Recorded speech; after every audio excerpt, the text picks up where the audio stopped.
Good evening, everyone, and thanks for joining us. Starkville Labor Day murder suspect Michael Devon has a new attorney. Stephanie Mallett recused herself from the capital murder case today in Starkville Municipal Court. Mallett is serving as the public defender for a separate capital murder case. Attorney Mark Williamson has now been appointed as the public defender. Municipal Judge Rodney Favor accepted the request for a public defender Monday when Devon told him he had no income and no property. Devon is charged with capital murder in the death of Betty Jones and sexual battery of Catherine Krigler. The crimes happened Labor Day weekend 28 years ago. After over a year of searching, the suspect in a Calhoun County shooting is tracked down almost 2 states away. Adrian Leon Golden was arrested last night in Texarkana, Arkansas by U.S. Marshals. Golden has been on the run since he allegedly shot his wife near Joe's Market in Bruce. Bruce Police Chief Tony Sockwell says at the time of the crime, Golden's wife was trying to divorce him. Our Jory Talley joins us live in the studio with more. Jory?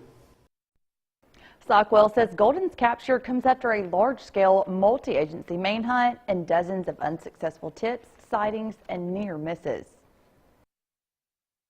16 months later and 300 miles away from the scene of the crime he's accused of committing, the long arm of the law finally catches up with Adrian Leon Golden. The U.S. Marshals and a lot of agencies done a sting last week, and they got a tip from that sting that he was in Texarkana, and the vehicle he was in, and they pulled it over, and he was in there, and they got him. Golden had been on the run since the domestic situation in Pontotoc County spilled over into Bruce back in June of 2017. That's when investigators say he tried to kill his wife, 31-year-old Kimberly Sisk, and then fled from the scene. He was later spotted in a large wooded area off of Jimmy Beckley Drive, which became the focus area for his search at the time. I think it was like 3 days we searched, pretty much nonstop. But the trail went cold. He changed his appearance a lot. And he wore a hoodie so you couldn't see all the tattoos. He changed a lot. Bruce Police Chief Tony Sockwell says the arrest feels like a thorn in his side has finally been removed. We're proud to get him, and I know the family that he affected I'm proud that he is off the streets. Sockwell says he's not sure how Golden got to Texarkana, but believes he got a ride from somebody. If anybody helped him and we find out who it is, they will, but you know, that's probably a long shot. As far as we know, you know, we don't know who had helped him, but yeah, there had been a lot of people helping him. The chief says when Golden gets back to the Magnolia State, he'll likely find himself in jail even before he faces a judge on the shooting charges. We're thinking probably about next week. You know, he is on probation, so the probation officer are going to go get him and bring him back. Chief Sockwell wants to thank all of the agencies who made Golden's capture finally happen. Around here, you know, if we had a tip or something, they always jumped in and helped us.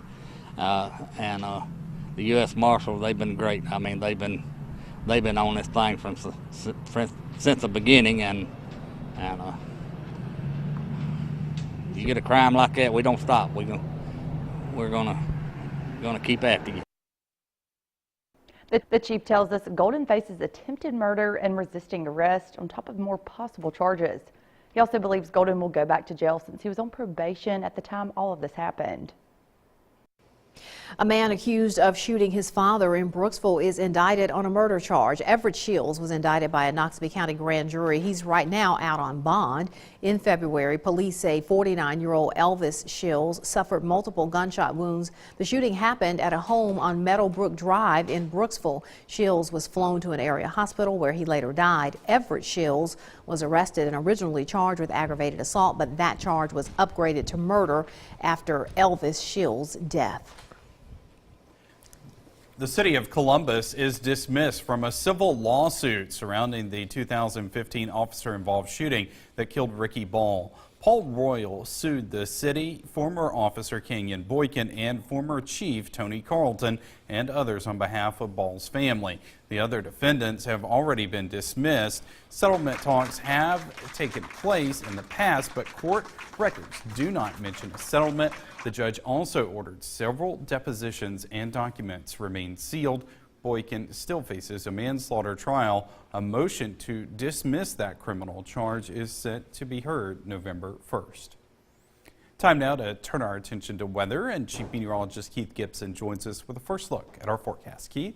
Joey, all clear right now. It is 6:05. The sun getting ready to set right there with our live camera there in Louisville, Mississippi, downtown, our Alpha Insurance camera network. Now, it's been a great day, much cooler than the last several days, really much cooler today than all of the entire month of October. We got some 60s and low 70s right now. Most of us now cooling into the 60s locally, and we will just continue that trend here after sunset. 58 by 9, mid 50s by 11, lows tonight down into the mid 40s. Tomorrow, though, mostly sunny, still cool, low 70s. Your weekend forecast is coming up.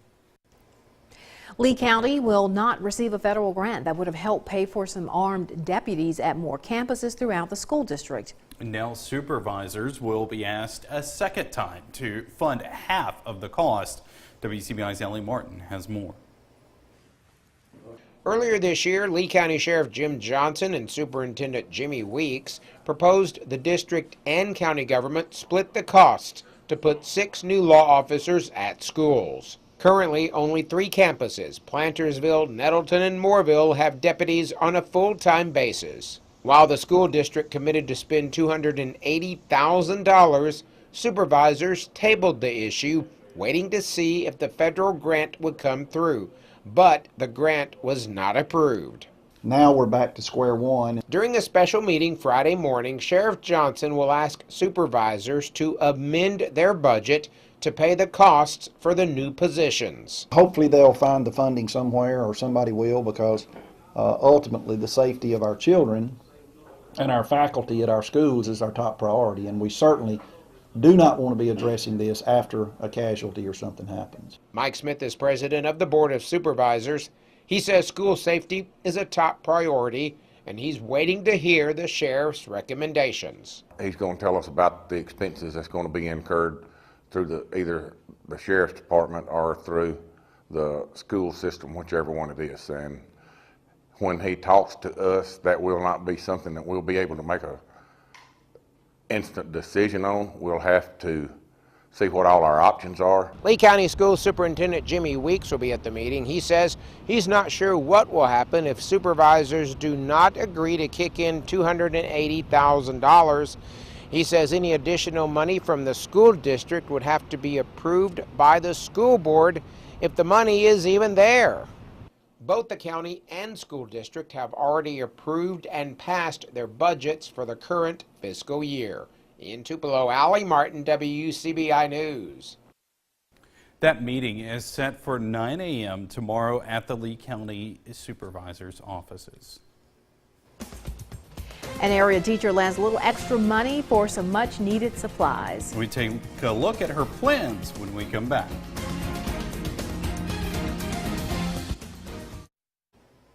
A local elementary school teacher gets a financial boost to help in her classroom. Stacy Teleno was presented with a $500 check this morning for winning a back-to-school essay contest sponsored by 4 County Electric and WCBI. Teleno's winning essay highlighted her love of reading and her hope of instilling that same love for literacy into her students at French Camp Elementary. I've had a passion for reading since I started teaching 16 years ago, and teaching middle school kids has taught me that this is a pivotal age, that they either fall in love with reading or they fall away from reading, and I want them to fall in love with reading. Teachers, they are responsible for the next generations of kids that are coming out that will be our leaders and the people in our community. And when we can support people with a passion for what they do, like Ms. Teleno, it's very important to us to give her the tools that she needs to do the job the best that she can. Teleno plans to use her prize money to buy more books for her classroom library. Preparations are underway for a festival that takes guests back in time. The Dog Trot Heritage Festival kicks off Friday at Tupelo's Orrin Dunn Museum. The festival offers a glimpse of daily life in Lee County during the 1800s. There will be blacksmith demonstrations, living history exhibits, and music. On Friday, the festival will host area schools. Saturday, it opens to everyone. The history of Tupelo, Lee County, and the surrounding area is so rich and diverse. And this is just going to bring another aspect that people don't normally see. There is no other place in Tupelo to have this kind of atmosphere, to just take a step back to simpler times, the 1800s, and learn about life during that time. You know what a dog trot house is. Keith, do you know? Well, the festival runs through Saturday at the Orrin Dunn Museum at Ballard Park. Can I Google that real quick? Don't put me on the spot here.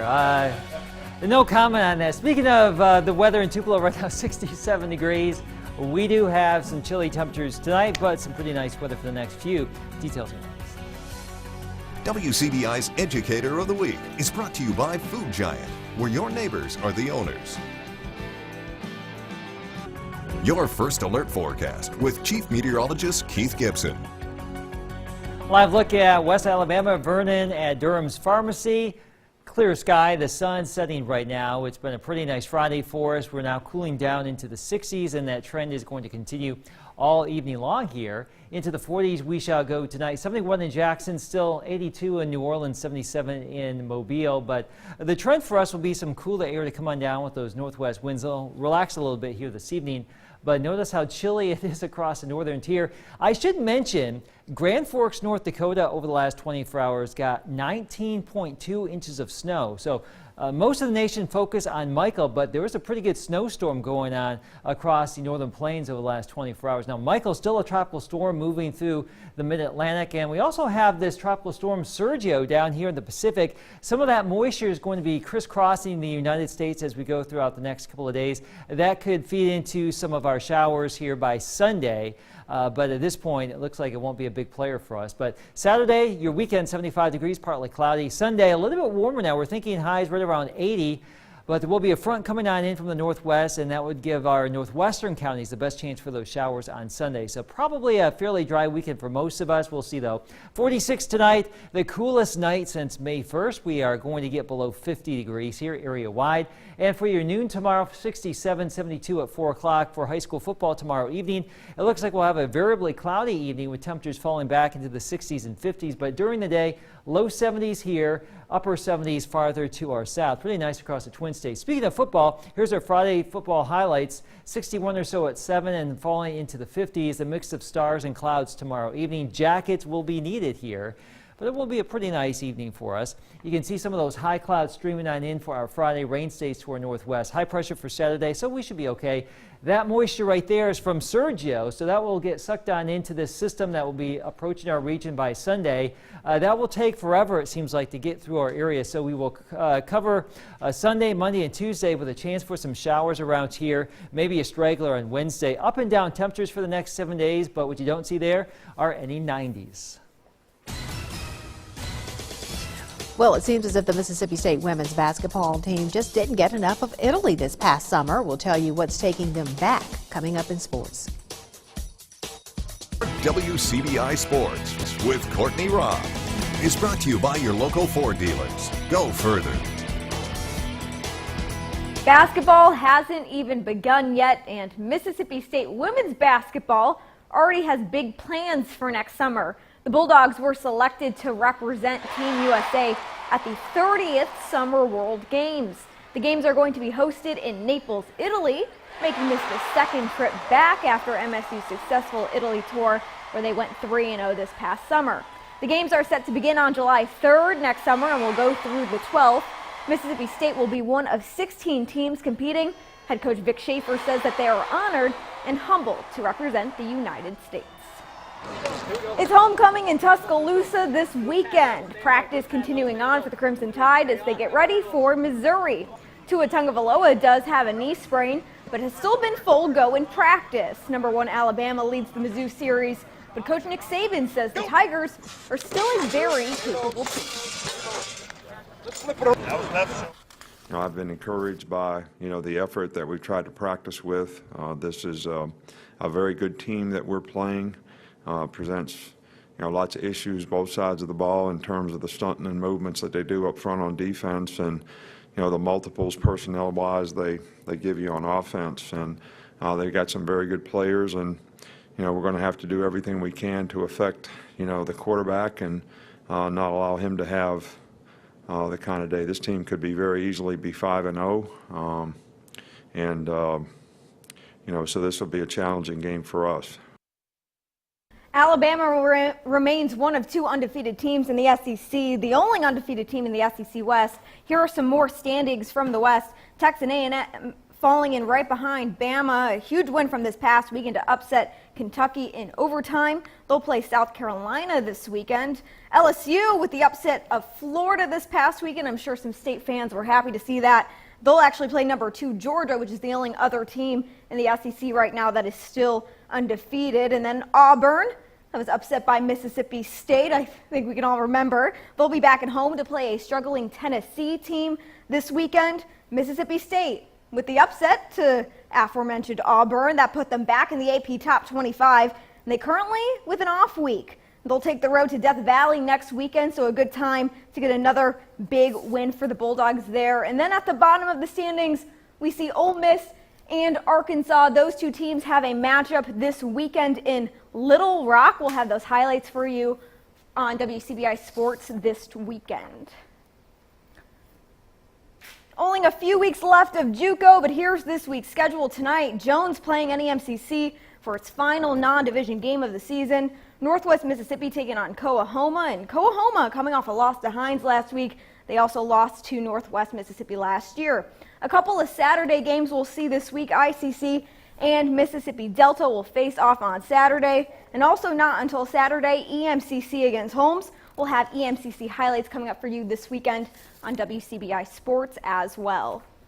But coming up at 10 tonight, entering into the 3rd round of slow pitch softball, we'll have a couple of those games. We will also have some Thursday night football for you. That'll also be coming up for you later tonight at 10, so make sure you tune in then. But that's going to be it for sports. We'll have your last look coming up after the break. Stick with us.